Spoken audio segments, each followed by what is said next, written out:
What's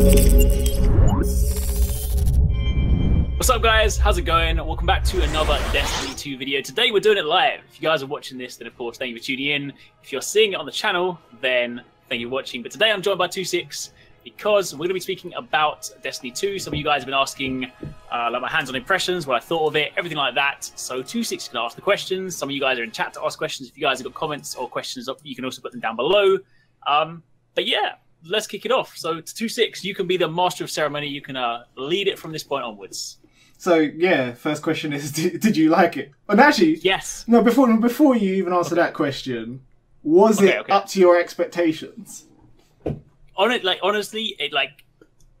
I think this other thing was kind of sort of evident in my vlog as well. Like, I was actually lost for words because you know how like sometimes when you have these sort of things, they'll typically have like, you know, there'll be like a trailer or they'll give you like a little bit of information, but you typically expect to leave these events with like a lot of questions and thinking like they've given you a little bit, but not like too much. But they like the way the presentation was done. You know, you sat down and then they came on stage. They said a bit. They were like, "Watch a trailer." Well, actually, no. They started with the trailer.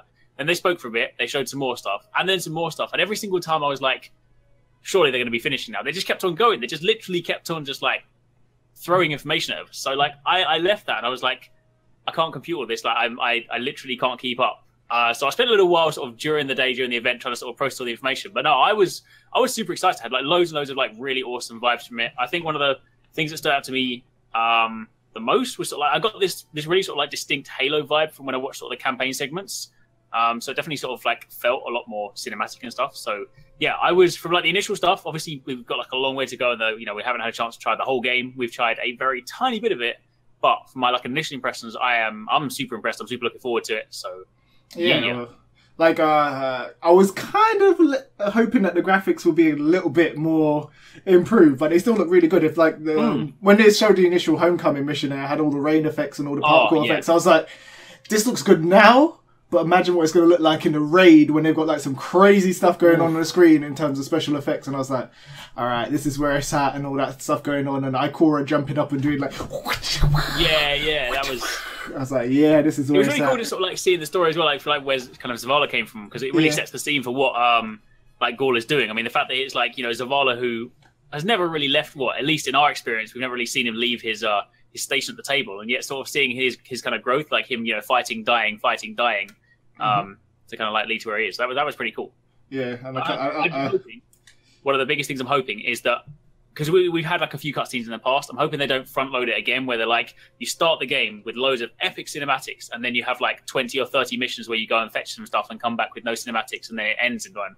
Hoping they can try and carry that like feel throughout the campaign. If they can, they'll nail it. But okay, I do have one critical question to ask you. Did you meet the black man that plays it? I didn't. No. Zavala. Did you meet Agent Brawls? I really wanted to, because I wanted to go up with Lance Reddick is the dude. Mate, can you believe he plays a warlock? He plays a warlock. I know, it's disgusting behaviour, right? I know, right? I know, it's like madness. On the stream, he's like, I spend 75% of my time as a warlock. What kind of sacrilegious stuff is this? This is disgusting behaviour. Right? Mate, it's crazy. But I did want to meet him. I saw Nathan Fillion. I didn't get a chance to speak to him. Oh, Nathan Fillion was there as well? Yeah. Oh, nice. At least I think it was him. He looked like him. He looked like Nathan Drake. Okay. So yeah, anyway. Yeah. Oh dear. So from you played the campaign, obviously, right? I did. I played the homecoming mission. So everything that you saw on the live stream, I got to play through that myself. So what did you play that on? Did you play it on PC or console? I played that on console. My only PC experience was on PvP. I managed to break the first mission. It's a development build. It's fine. I went where I was supposed to go, and then the door wouldn't open. But it's fine. But no, it was actually really fun to play, because like, again, sort of something like that, when you've seen it played through like on a stream, sometimes playing the mission for yourself, like you lose some of the magic, but it felt really cool to be part of, because I don't think there haven't, at least in my opinion, in Destiny 1, there haven't really been many missions that stood out to me. I think one of the ones that I can kind of, probably the only one that really stands out is the final mission in Rise of Iron, which is just like, you know, is a really cool mission. But this one, you know, is like an opening to the game. Really awesome. I mean, just, you know, playing it off the back of just watching it, I didn't necessarily think it like kind of lost anything.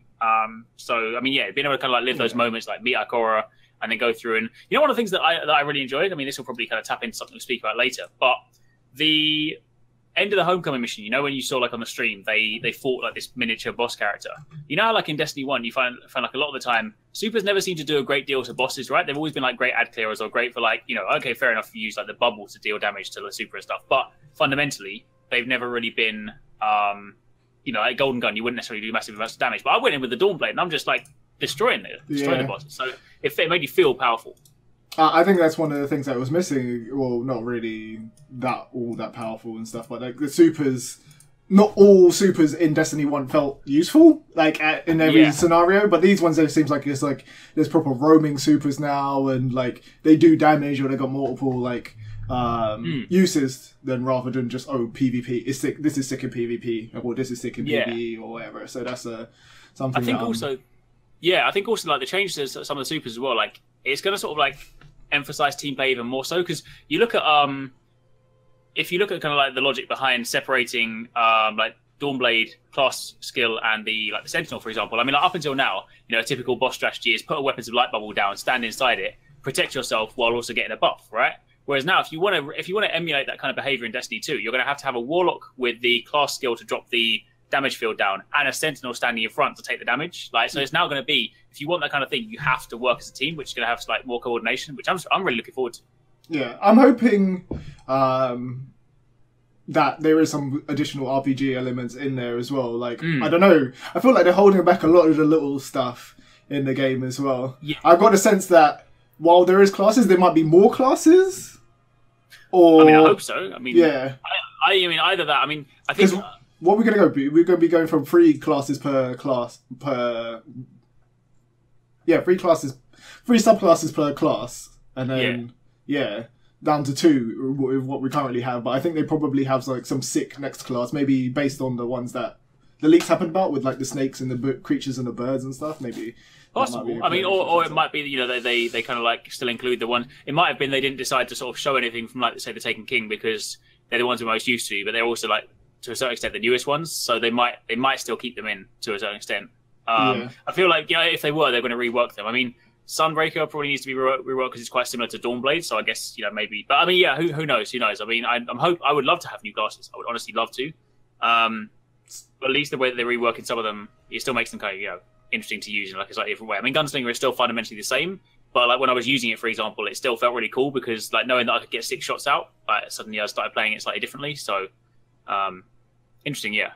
So, what was your like favorite class or favorite moment of that reveal?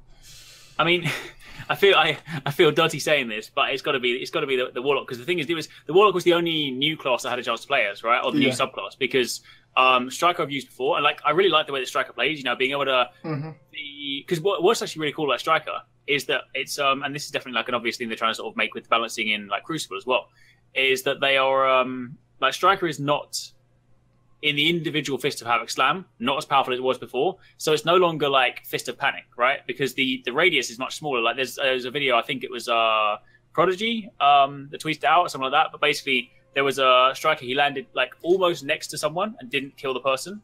You sound like a salty hunter, mate. Fist of Panic. No. We always use that in tactical situations to make sure that other people weren't doing their stuff. It wasn't Fist of Panic. It was Fist of Havoc on your face. I've seen some Fist of Panics, right? I've seen some panics. I'm sure it happens, but that's probably hunters coming over to play Titans. Okay, maybe whatever it is, right? The point is, the fact that you can slam more times, you need to be a lot more precise with it. Like, you know, there is definitely a much tighter radius to it. So as a result, you know, it means that there are. I think they're trying to make it so that the situations in Crucible are very, you know, it's less about kind of getting super spammed and things like that. And again, we'll touch on that a little bit later because there's kind of a lot to talk about with Crucible. But yeah, I mean, Dawnblade was my favorite because it was just new. I mean, like, it feels really good because once you've got that active and you can float up in the sky and then you're just raining fire down on everyone.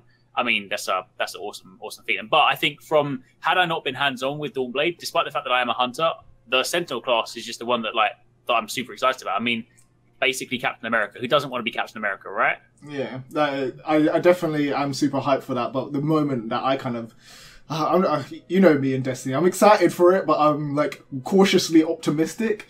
And the bit when I saw the gameplay of the Dawnblade and she got up and she's like, well, the Warlock had started throwing out that stuff. I was like, no, what is this? This is so sick! Oh my gosh! I was like, alright, this is pretty sick. And whatever, but I definitely want to see what else they have in there for like supers and the augmentation for the classes. Yeah, one thing I'm sort of like, I am interested in though, like I like what they've done with the what's it called? I forgot the name of it. The Blade Dancer change. Arc Strider. That's it. Yeah. The one thing I do like is I think what they've done with that is that Blade Dancer is. I mean, it still has its uses, but it is the probably.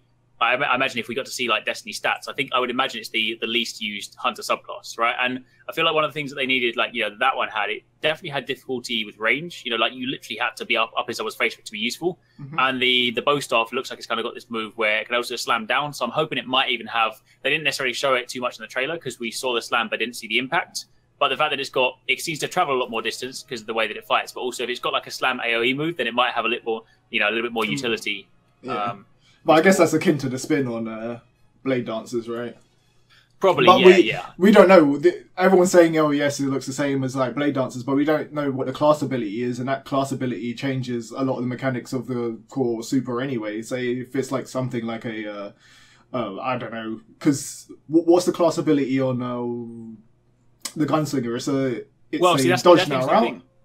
The class ability transcends the subclasses, so that class ability is for all of them, which means that no matter what you select as a Warlock, you can put down the fields. No matter what you select as a Titan, you can put up the walls. And no matter what you do as a Hunter, you can dodge. Okay. I mean, that's my understanding based on it, like as it exists right now. Whether that kind of changes or whether they tweak it a little bit more, but fundamentally they are referred to as like class skills as opposed to subclass skills. So I think that's their idea. There'll be like some familiar things that kind of cross the classes. So what did you think of like the weapon changes, like moving on from classes and the initial kind of experience of I mean, so like weapons, the thing with like weapon changes, I mean, like they still feel very kind of familiar. It doesn't feel like I'm playing like a drastically different game. They still feel really good. Like I love the SMGs. SMGs are like probably one of my new favorite weapons. They have. I think they also feel like. I mean, again, I had like 3 or 4 Crucible matches. So it's very hard to speak informatively about Crucible balance and stuff when I've literally played 4 matches. How accurate are they when you actually like hit firing them? That's the one thing I wanted to know. They're very good close range, but they have a very obvious damage drop off. So if you try and use it like at any point beyond its optimal range, you might as well just stop because I mean there are even situations where like sometimes you might like be mid range and you kind of just like do some burst fire with SMGs, try and use it. I mean like even then it just seemed like it wasn't doing any damage at all. So it literally is like a up close bullet hose. So if you're going to get rushed, like there's a part in one of the strikes where I got rushed by like a ton of those dogs, and then like using the SMG I blitzed through them. But then if I went to anywhere, a little bit like further out, it was just kind of So it's definitely got its place, which is really cool. And then but what I do like is I really really like the new structure, the whole primary, energy, and power. Yeah. And I think that they say it promotes diversity, but surely you're going to get less diverse weapons because you can't use specials anymore. If you know what I'm saying, you're going to be using 2 primaries, but you don't get to use shotguns. You don't get to use. Well, you still get to use them, but you don't get to use them in the same way you did before. Yeah. I think what they mean more, like to a certain extent, is probably like less diversity in the weapons that you use, perhaps, but maybe sort of the way that you like playing combat. Because you think about it normally, like if you're sit there and use your primary weapon for a fair bit, maybe you use your sniper until you run out of ammo and stuff like that. But the way that the kind of like energy and the kinetic slots are structured, because the really cool thing that I only found out later about the kinetic structure, the energy structure, is that energy weapons deal bonus damage to supers.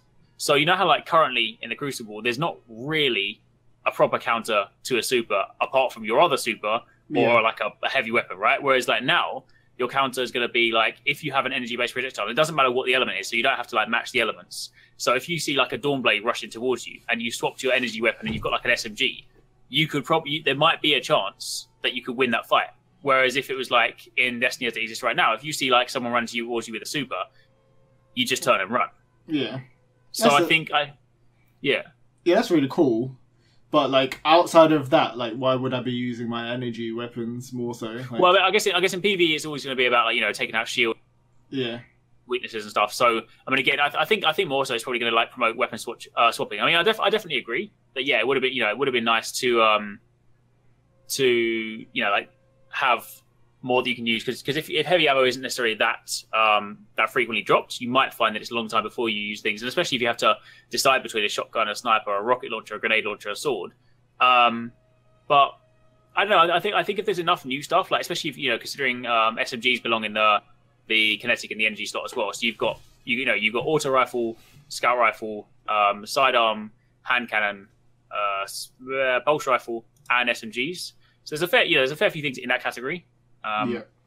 So, but I mean, yeah, we'll have to kind of like see how it pans out. But no, I'm definitely, I mean, from the time that I played in the Crucible, because I had a chance to play PvP on PC and on console, and it just felt really like, I mean, again, it's hard for me to say, in 4 matches, but it felt a lot more balanced. And I really like what they've done with the heavy ammo as well, because something I know I might not have played Halo as much as other people, but one thing I did always like about Halo multiplayer is this notion of power weapons, right? Like if a rocket launcher spawns on the field, you're like, go and get the rocket launcher, because if you have it, the other team doesn't have it, right? Whereas like in Destiny PvP right now, if heavy ammo spawns, then you all group up on the crate, everyone's got rocket launchers, and then it's like 6v6 rocket launchers, right? Whereas the way that it works now, the only person that picks up the heavy ammo is the only one that gets it. So it literally is like going for a heavy weapon, or going for a power weapon. So that means that if for sure that if you grab the rocket launcher ammo, you are one of 8 people on the game or 8 people in the match that has a rocket. Yeah, which is cool. I like how they telegraph a lot more of the stuff. It's like, oh, this person's cast their super now, and the thing you can see in the bottom left-hand corner, and this person's picked up the heavy ammo, so to kind of stay away from that, or someone on their team has got like the power weapon ammo or whatever. It's really cool. I like that. Yeah, makes it a bit more competitive. However, I am disappointed that there's no dedicated servers if they're really getting serious on this. Yeah. On this thing about, they want to be kind of a competitive and thing. And it's just something that, I don't know, in 2017, where they're like, hey, if we're having a multiplayer game, you need to have them servers. Yeah. I mean, that's something that I almost thought was a given. Yeah. I was like, I just expect them to just expect it to be a given, and that's why I feel like most people are so disappointed in it. Yeah, I mean, what I will say for that one is, I'm going to reserve judgment until I get to play the beta. I mean, I'm just praying that if we are, obviously, we are still peer-to-peer, so I'm just praying they've found like a better way to do it, or they've improved their peer-to-peer system. I mean, but yeah, regardless, I think at this day and age, and as you said, if they do want to go comp, then having dedicated would have been made a huge difference. But yeah, I think it's one of those kind of things where probably have to have, like, once the base is dropped, like if there's noticeable issues with it, then yeah, that's gonna have a heavy impact, because they've obviously like, listening to interviews from like Lars Bakken and stuff, they've obviously kind of put a big effort on trying to almost reset the Crucible. The whole kind of drop into 4v4 modes, these conscious changes between these different weapon categories, kinetic energy and power, and the fact that heavy ammo changes. They're trying to make what they're basically trying to sort of like strip it back, because one of the things as well to bear in mind, like, there won't be custom matches at launch again, because what they're trying to do, they're going like literally back to basics with like a few modes, 4v4, and then they want to kind of like launch with that and then see where everyone's at and then gradually build on it again. So, it doesn't mean to say, like, I know some people have been a little bit despondent that there aren't 6v6 modes. Doesn't mean to say we won't have them at some point, but I feel like, and I think it's a sensible decision. You think back to like Destiny Alpha, Crucible's great.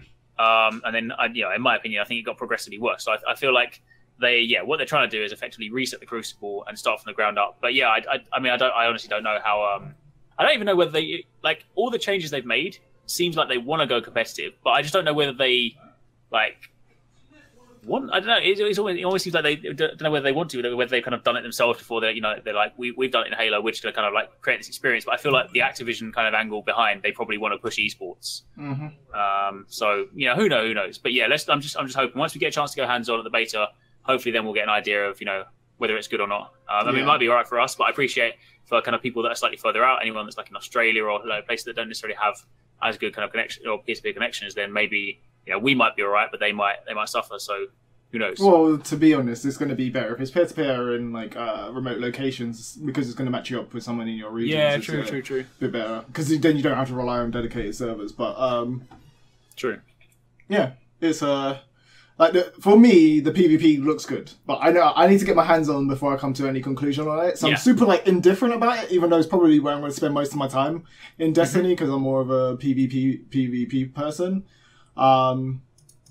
Definitely think it looks good, and I like the new mode that they have, but then I need to see how the balancing goes and how they're balancing everything to know like what it's playing, because that was the worst thing about it last time, but it looks like they're making like massive steps to change stuff. Like, you can't get one slaps melee down, it's like 3 slaps now, isn't it? And the fact that there's no like sticky grenades that you can get hit by a corner. It's more about gun skill, especially if they removed pushed a load of stuff to like the heavy weapon slot, like the shotguns and stuff. If I just want to shoot people with my gun, Like, I just want to shoot people with my AR. This is what it was in Halo back in the day. It was your BR or your AR, and you just used to just gun guys down. I want to make sure that I can do that rather than just getting slapped by some super from halfway across the map, and a warlock comes up to me and slaps me in the face and gets a shield back, and then I can't do anything in like retort to that. So it's just like, I want it to be down to kind of a mix between gun skills and ability, with more on the heavy side of gun skill.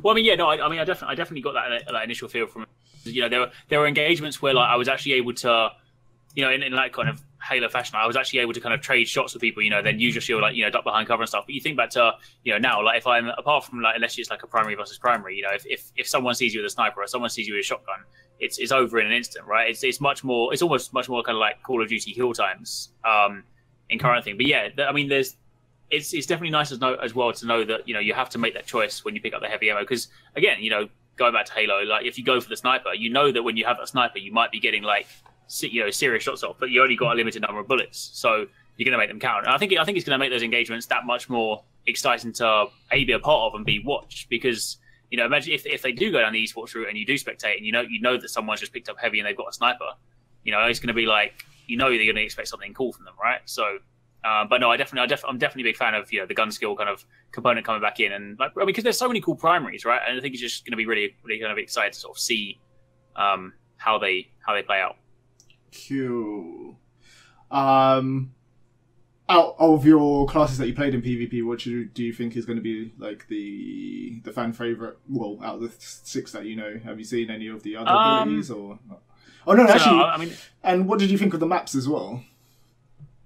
So let me start with your first question. So the favorite, again, Dawnblade is definitely one of those things where like initially I was like, okay, this might be a problem. Again, it's not so bad knowing that this, like that was before I knew about the energy-based super counter. But when someone flies up as a Dawnblade, then you go down a corridor and they're flying in the sky, raining fire down you. You're like, oh crap! Because I'm pretty sure that those fire projectiles also slightly home. Because there was a shot when I was in the Crucible and I threw it and a guy ran the door and I still caught him by the back. But I wouldn't. What I will say though, with the Dawnblade, again, is that there's also a very obvious kind of range drop off of this as well. Like, unlike say Titan Sunbreakers that run around and lob hammers like they're snipers, right?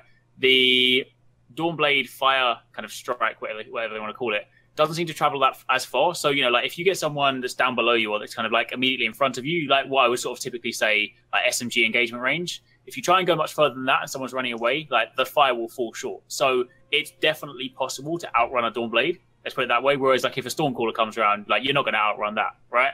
So I feel like again, it's very obvious they're trying to make these changes so that they're taking the cheapness out of Crucible. So their supers are going to be powerful, and if you get caught by a super, you are going to die. There's no two ways about it, and that's fine.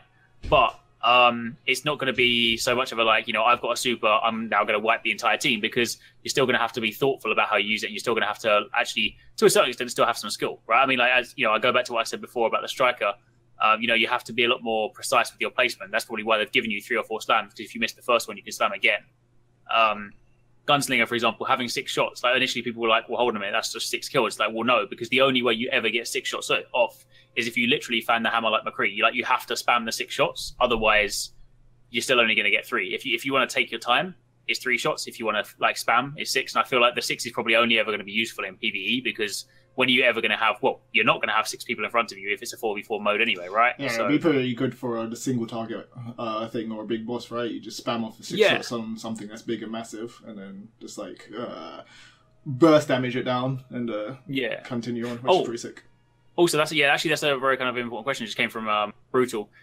Speed of the supers. So this is a really, really, really good change, right? So it seems from what they've done, again, bear in mind, this is an earlier build that we played. It could well change. But when inspecting, we couldn't inspect the armor in detail. But when you hover over it, it seems like armor no longer has intellect, discipline, and strength values, right? It's back to kind of like original sort of like armor-based values, and then a few other things as well. So what that basically means is you can't then spec to have faster grenades, faster supers, and faster melee. It's basically like global cooldown for everyone, which is really, really good, because it then means that, everyone is gaining their grenades at the same rate. Everyone's gaining their supers at the same rate. You can still use orbs to gain more supers. So if you're playing, as a team and someone generates orbs, you can still use them. But it seems like there's, you're not going to have a situation where suddenly you've got like one person that generates their super in, a fraction of the time that someone else does. So that then means that you know, typically, like, I mean, in the countdown match played in PvP, I mean, I think each person probably had one super per match, unless they were playing really, really well. Then you might see two from one person. So it's safe to say, you know, you don't see them quite as often. So again, I think that's going to be a really important change again, because it's, you know, it's once again returning to that notion of you know, skill in the Crucible, with the fact that if you play well, you'll be rewarded with, you know, some powerful weapons that'll give you the opportunity to kind of, like, you know, clean up once or twice, but then once it's done, you kind of back down to where you belong, right? So what did you think of the strike as well? I actually really liked it. Like, honestly, I know, I mean, like, every time I play a new strike, I always like it the first time. But this is probably the. Like, I mean, it sounds. I think you always say that, though. You like the strike, and this is probably the best strike that they've ever made ever. Yeah. But actually, looking at the footage, this does actually look like it's the best strike that they've ever made. But the thing that worries me about it is that it looks a bit too long compared to the other one. So when you're playing it repetitively, like, is it going to be grinding? But yeah, I mean, to be honest, I don't like. It's not actually. I wouldn't say this is too long, because I mean, like, to be honest, like, my gameplay of it. But then bear in mind, that was the first time I'd ever played it. I was kind of looking around, testing out weapons at the same time. I think there were some people that did it in about 20 minutes, right? So if you kind of think about average strike completion times, I mean, you know, like, if you're doing it as a Nightfall, then you're looking at about 15, 20 minutes anyway, right? So it's, even though it looks long, I don't think it's too much longer than what we're kind of used to. Structure-wise, it was really cool though. Like, there were some distinct different sections to it. The part in the middle where there was like these spinning. Like a dig site, effectively, these spinning wheels, and it killed so many people, because you jump up to revive someone, then you wouldn't see this big spinning blade coming behind you, and it would run you over. And even the final boss, I mean, the boss, like, it wasn't a particularly difficult boss. I mean, they sold it as, you know, it's a 3-phase boss, but let's be honest, it wasn't anything kind of crazy different. It was literally 3 phases on 3 different tiers. You drop in, you shoot him for a bit. The ground disappears, you drop down again, you shoot him some more, the ground disappears, you shoot him some more. So it's quite basic in that respect, but it was still nice just kind of like have the boss fight happen over a few different tiers in different areas. And just like, there were sort of notably different sections of the strike as well. I mean, you start outside, it's a very sort of like bright looking area, then you get down to the kind of grimy looking dig site where all the Cabal are, and then you suddenly go downstairs to where the Vex are. So you have these, you know, these obvious distinctions and stuff. So no, it was really good fun. But I mean, yeah, to your point, it's always easy to say that the strike was fun the first time you play it. You know, whether it'll be enjoyable 50 times down the line. But I definitely say, if you compare it to like all the strikes we've had in Destiny 1, it's definitely a lot more inventive. There's definitely a lot more kind of exciting things to do with it. Because you think about, like, otherwise typical strike structure is just, you know, drop in, go through waves of enemies, you know, do something and then get to your boss, right? Whereas there was a little bit more stuff to do, or at least kind of felt like you were exploring, and there's like a bigger area this time around. Okay, so what's the thing that you're, like, out of everything that you saw, most excited for?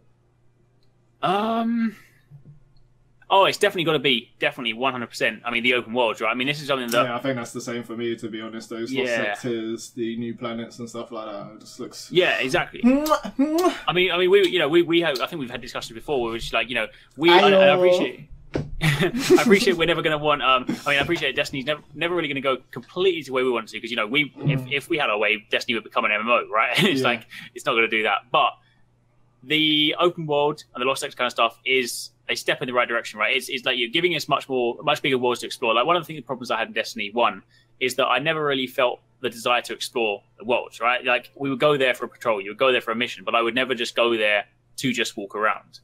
I mean, even just the fact that we actually have a map now. I mean, there's physically never been a map you can open up in game. You can find a map if you Google it, but you can't open a map in game. That is actually laughable. Like, you're being very nice about the open world in Destiny. The open world in Destiny was dead. You go to some things, do the same patrols 10 times, and it's just like, kill this thing. The open world was dead. There was not much in it. They started making improvements in Taken King and, like, Rise of Iron, with some of the missions and the collectibles and stuff events that you could find in the world, and the chasing that you have to go after going for exotics. But, like, outside of that, there definitely wasn't any like discoverability elements that were like enticing for you to do. Like, it was the world felt empty, and now that it's got NPCs in it. Agree, yeah. Now that it's got NPCs in it, it's going to be hot fire. Oh yeah, no. Well, I mean, that's nice. I mean, you combine that. You combine the whole thing. I mean, the fact that we can also stay in the world and literally fly to our next destination without having to go to orbit, that's massive. I mean, the lost sectors and also the lost sectors and the way they tie in with the treasure maps as well. So, like, you know, I mean, to anyone that might have missed it, lost sectors are effectively dungeons that you can kind of, you know, go, and then you go down, there'll be a boss and you get a key. So I'm going to imagine they haven't actually linked these two together, but I'm imagining, based on what we've seen, that you get the key and that key, you then use the treasure map to go and find the treasure, and you probably use a key to open it. So they probably link together. So you do like a lost sector and then treasure, and you'll probably get like an exotic from the treasure, which I think would be cool, right? And again, like, I mean, I like random loot drops. Our lost sector is going to be like raids then, because like there was an interesting thing that I saw this morning that the lost sector logo is the logo that they were going to originally use for raids in Destiny 1 pre-beta, pre-alpha. Really?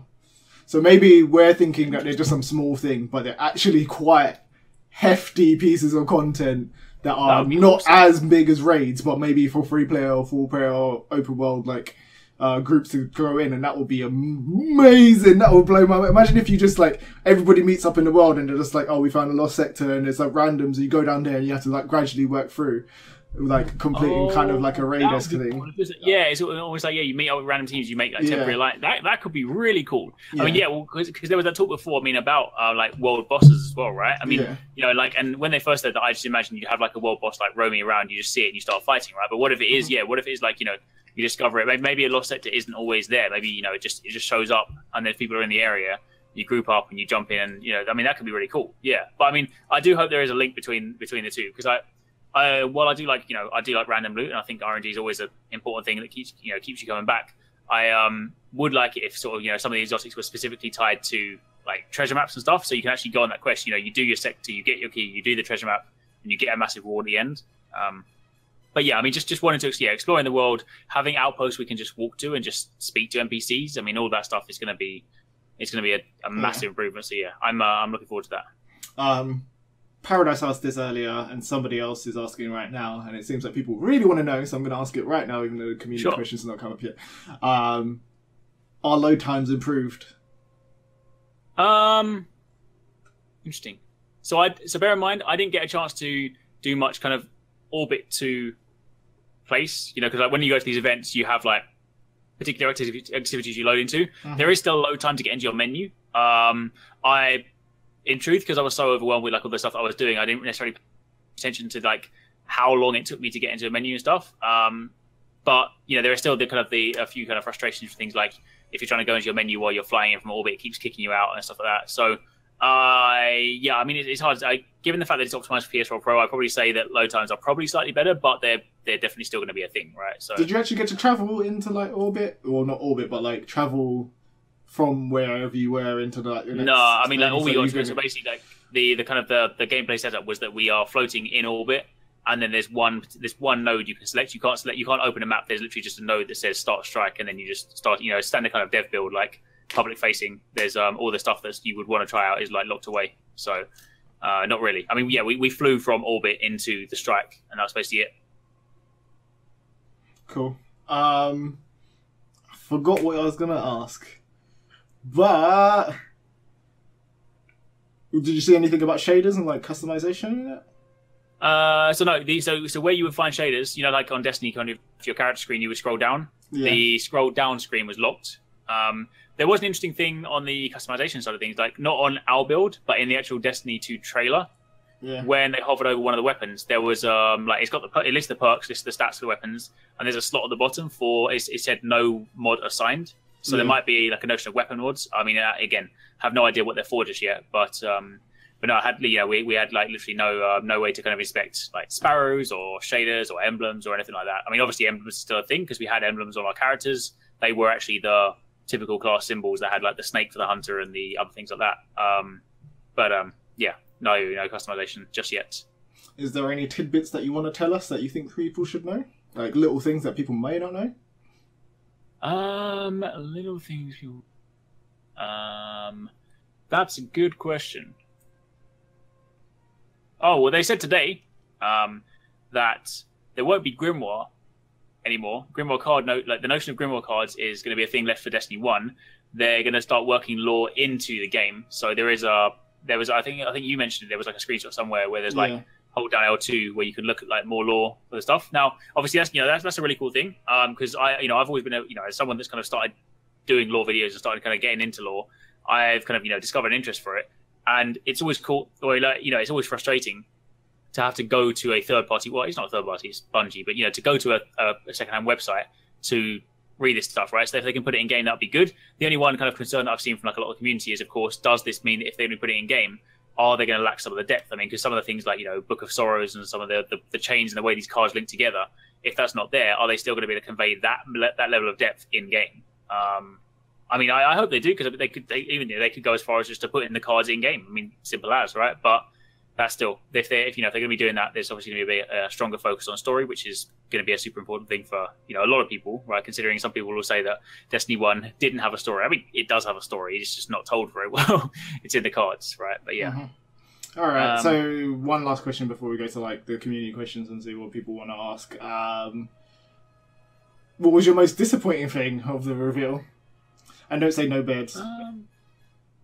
Beds weren't there, and we don't know if that's actually coming. Yeah.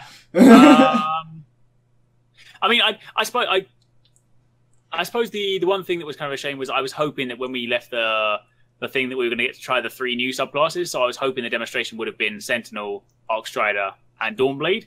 Mm-hmm.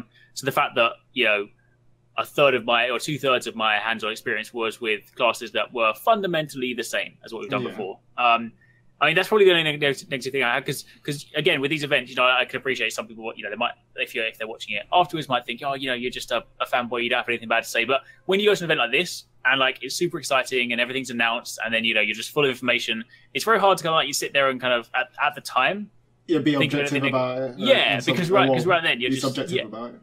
Yeah, exactly. Because, you know, at the time you're trying to take everything in, and of course, as a content creator, I'm sitting there trying to make sure I'm playing everything, doing everything. So I don't really stop to think about that. I mean, you know, following up now, knowing the information. I mean, yeah, the lack of dedicated servers is probably like is a negative thing. But you know, right? Yeah, I mean, at this early stage, when all I've done is played a strike, some PvP missions, and a campaign mission, which was really good, by the way. Then yeah, I don't currently have anything that stands out as a negative for me. I mean, once we start to find out more about the game, then I'm sure there'll be things that crop up. But initially, I'm just super excited. I mean, we're in a position where Destiny has for. What about 30 FPS on console, Alex? What about no cross saves between console, Alex? I mean, yeah, okay. Yeah, what about PC launch after console, Alex? PC launch after actually hasn't been confirmed completely. Basically, what the way the stance there at the moment is that they haven't got a solid date for PC, so they're not committing to a date just yet. So people are then assuming that means it's going to launch after. If they kind of, you know, pull it in together, there's a chance it could still launch at the same time. So they haven't actively said it will launch later. They just said they haven't got a date for PC just yet. So that's what people are inferring. So I mean, yeah, that's odd. 30 FPS. Like, I mean, I've always been one of those people. Again, maybe it's because, you know, I play more like PvP. I play more PvE, and I'm not necessarily always a competitive person. But I've never like been too phased with, you know, 30 FPS, 60 FPS. So that's for me, that's not really a deal breaker. I mean, yeah, it would have been nice 60. I mean, I played on PC, I played it in 60. It looks really, really nice. I played it in 4K. So seeing that and then going back to the other one, but I mean, yeah, 30 and 60 debate has never really phased me too much. So that's not a huge thing for me. Yeah, the cross save would have been like really nice. Like there were rumors beforehand that there would be cross save between at least PC and PS4. I would have loved that, because especially if it does transpire that PC does come out late, I'm going to hate to have to like play on PS4 and then start again on PC. It would be great to just be able to like play for a week on PS4, pick up on PC. Because, you know, obviously I'm going to use PS4 as my primary platform, but I would love to main PC, because it just plays.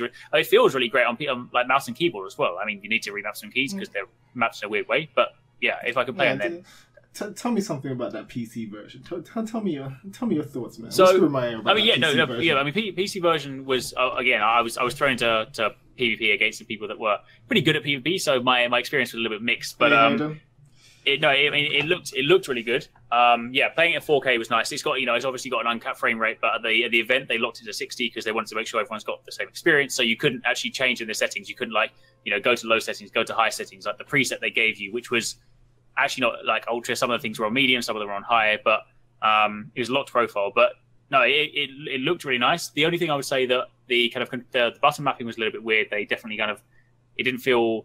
Most of it felt fine, but the way they put, you know, you've got the new class abilities and you've got some of the other like supers and stuff. They were in like a weird position.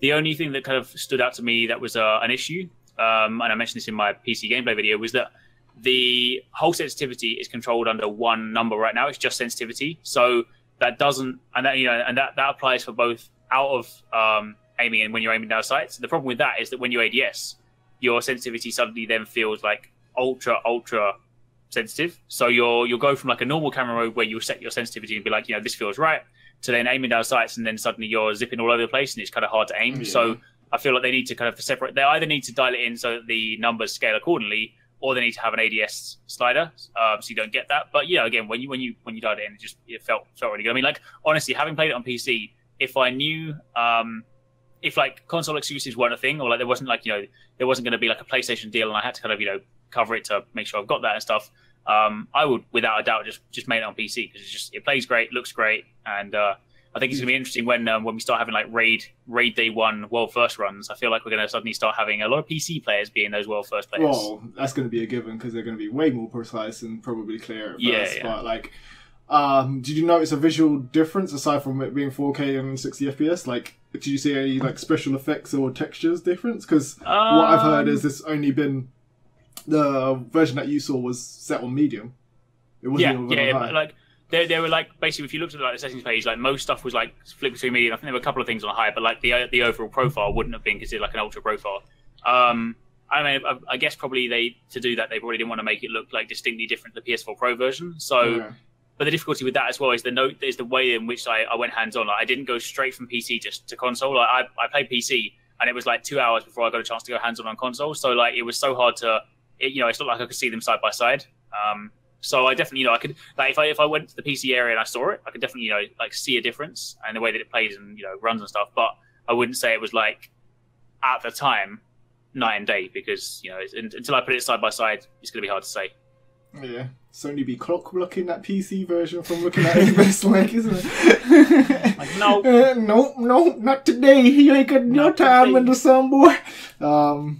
Yeah, so you ready to move on to like community questions, and we can get people to ask us some questions? I don't know what's happened to my chat. Normally it appears on the screen, but it's gone awry. Let me see if I can get that up. Alex, talk to the audience. And well, in the meantime, there's laughing on. So he said one of the biggest disappointments for him is that Bungie's still recycling Destiny 1 content, like Dubious Folly, European Dead Zone, Room for Destiny 1, the Main Bad Race. So I think it's important to remember that, like, just because we saw something in concept art or something, we saw something like initially in conceptualization, doesn't mean it was actually intended for Destiny 1. I mean, like, nobody ever said Dubious Folly was intended for Destiny 1. It was just like it was a weapon that was, it was. I mean, like, as someone that's been in the games industry and been in a development environment, things get created, things get descoped, just because something is made doesn't necessarily mean it was actually intended for that product. So I mean, yes, we saw Dubious Folly for a long time, but I don't think just because like there's a few things that have shown up, that it means they're suddenly recycling like a ton of content. I mean, like, European Dead Zone is a place that is part of Destiny's lore as a whole, right? It doesn't mean to say, I mean, there are tons of places in Destiny's lore that we want to explore. There are tons of worlds and planets out there, and while those planets in the actual storytelling in the lore exist, doesn't necessarily mean to say that they are all Destiny 1 content. That doesn't mean to say, like, that we were intended to go to Titan, to EO, or to like Mercury, right? So I wouldn't really say that stuff is recycled content, right? I mean, we saw European Dead Zone in the Widow's Court map, but besides that, there's not really a great deal. So I don't really kind of get that vibe.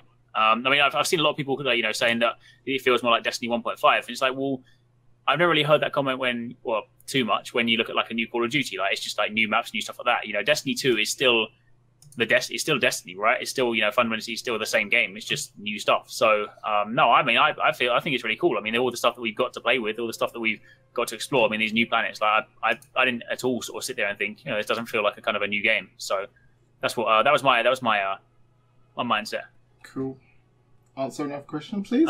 Will we have trading posts? That much I don't know yet. I feel like if we do, it won't be like a kind of trade with other players post, because I think that's one of the things that they mentioned before, way back in Destiny 1, because they were like they never wanted to have like an auction house, because problem with as cool as they are, and I like them in things like World of Warcraft, the problem with things like auction houses and stuff is that promotes out of game currency stores and people selling things, people like farming items and selling them for real money. So I feel like if there was ever going to be any sort of like trading post, it would either just be with NPCs, or it might be like a system where it's like locked to your team for like an hour after. I mean, like Division does something like that, right? Where like if something drops, you've got like a 2-hour window to trade with the people you were playing with at that time. So there's no like notion of like selling stuff and whatnot. So I want to be chill. I want to hear this from you guys. What's your opinion on Destiny 2 being mainly a PvE game? Chris, not having crossplay with VC except for tip. So what's the question? Destiny's Destiny PvP is just as much as PvP as it is, just as important as PvE, right? I mean, Destiny's one of those games that you can play, depending, you can get out of it whatever you want the most, right? PvP is going to be a big thing in Destiny 2, and they're obviously going to be putting a big focus on it with the change they put in place. They've obviously kind of got like a competitive angle they want to drive for, but PvE is that's the thing that has always been most exciting to me. I am a PvE player at heart, right? I mean, it's just what I do in games. So there's definitely going to be a lot more to do this time around. I mean, with the combination of like the new worlds, the sectors, the maps and stuff to explore, the outposts and stuff, they're definitely trying to sort of like make it a much more sort of living, breathing world, and not these sort of like lifeless, soulless kind of areas you just sort of like drop in and out of and whatnot. So yeah. Mary, field of view, yes, there will be a field of view slider, an FOV slider. It just wasn't in the build that we were playing on. I don't think it'll be on. Don't know whether it'll be on console, but definitely on PC. PC will have an FOV slider. Just wasn't available at that time. The main reason I said it for that was because they didn't want to have it so that like one person, you go to one PC station, it's got like a wide field of view. Another one's playing on like a narrow one, and suddenly you get this weird different experience. Because then for anyone that's like if Jono's dropping down trying to sort of like give a cohesive message, then they want to make sure the experience is the same for everyone. So, yeah. Is Hive still a thing? Marble's asking. I think we've seen pictures of a knight with wings, right? Like a... Yeah. I mean, I assume they're all still a thing because we've seen in Vandal. But yeah, there was definitely this weird looking Hive thing with wings. Noah's question: does the game feel like Halo game? Bungie would have how would they carry on? Yeah, you know what? Actually, no, it like even before I went hands on, when I was sitting with some of the other like guys there, and we were watching the reveal. When they finished the campaign mission, like I turned to the other guys and I was like, you know what? I got a distinct Halo vibe from that first mission. Like it just felt, it just kind of like felt right. I don't really know how to explain it, but yeah, I definitely like from both PvE, from the Crucible stuff, and from the campaign, I definitely got that sort of Halo vibe. Cool. I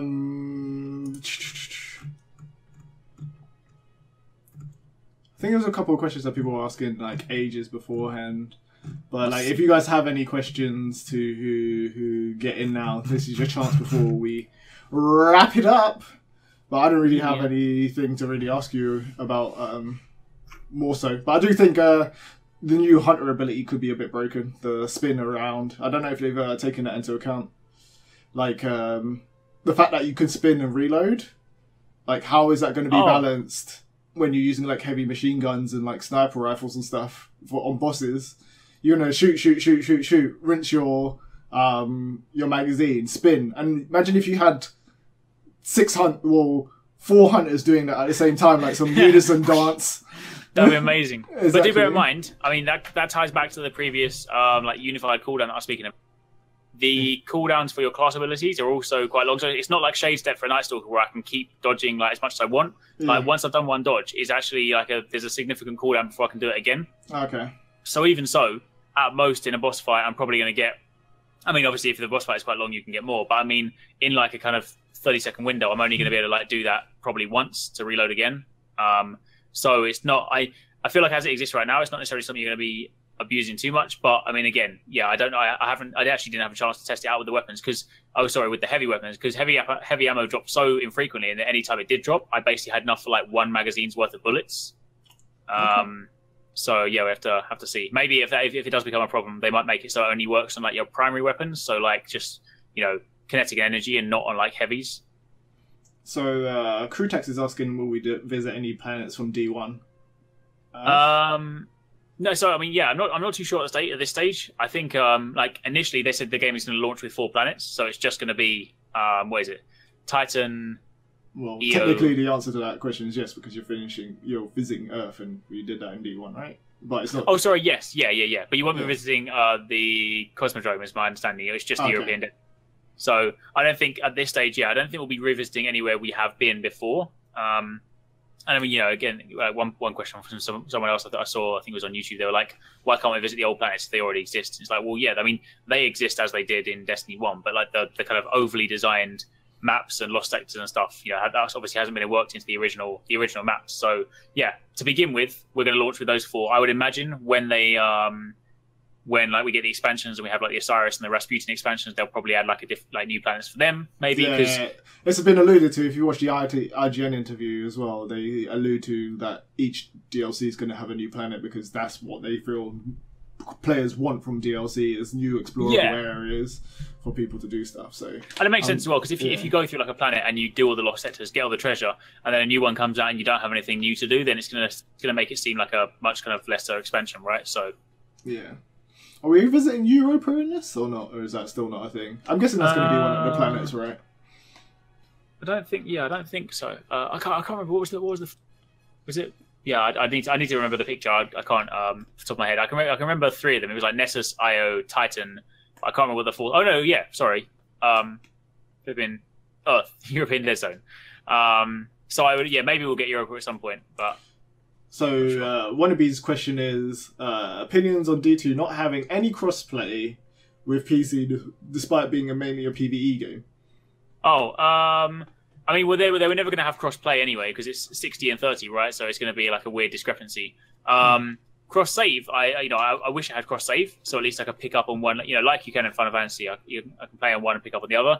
But I mean, yeah, crossplay is cool, and crossplay is something that I would like. I can understand why they didn't do that, but yeah, cross save. I mean, I don't understand why they don't have cross save when everything is stored on Bungie.net anyway. So yeah, who knows?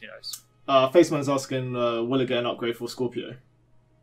I'm not too sure what's gonna happen there. Like, I feel like Microsoft is probably gonna push for a graphical upgrade on it, but because of marketing deals there, if Scorpio is even capable of doing 60 frames per second as a console and 4K or even 60 frames per second and 1080p, I think Corp and Activision will make sure that Sony's happy with their money and everything's all good there. So I wouldn't hold your breath on the Scorpio version being any better than the version that you find on PS4 Pro. Yeah. Will the melee changes make Warlocks more balanced? What do you think, Alex?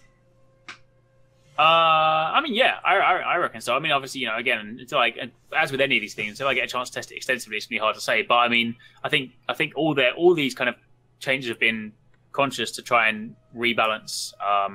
They want to try and move away from the situation where there's just too many cheap ways to get kills, right? Hence why shotguns and fusions and snipers have been pushed into the power slot. Hence why supers are a lot more precise now. You can't just suddenly just spam the buttons and get a free kill. You got to like think about it, and hence why grenades and melees are on like a unified cooldown. You don't suddenly spec to get a faster cooldown on them. I think all these changes are very deliberate to try and create a more balanced environment. So yeah, I think they will do. Okay, and the last question I'm going to do before we wrap up is any words on there being ships being more important than just cosmetics, especially now that you can skip orbit. No words just yet. No, I wasn't able to inspect ships or anything because that page was taken off, so I didn't get a chance to look at them. And my experience with them in the hands-on demo was they were still just glorified orbit ships. But again, we're gonna have to wait and see because until we get a chance to actually explore more than just the strike and the mission, we're not really gonna know too much. All right, cool. I think that's a good place to wrap it. Cool. Sweet. All right. Well, thank you very much, guys. Thank you to everyone that has watched and tuned in. Of course, if you guys are watching this on YouTube afterwards and you have more questions, drop them down below. I will try my best to answer some of them as well. And of course, we are now just over 2 weeks away from E3, so hopefully we'll get some more information. I imagine there'll be like a presence in Sony's press conference. Hopefully it'll be hands-on as well. So we'll both be there, try and get some more information and whatnot. But until then, thanks for watching. Make sure you check out the videos if you guys have missed any of the previous ones. And I will catch you guys next time.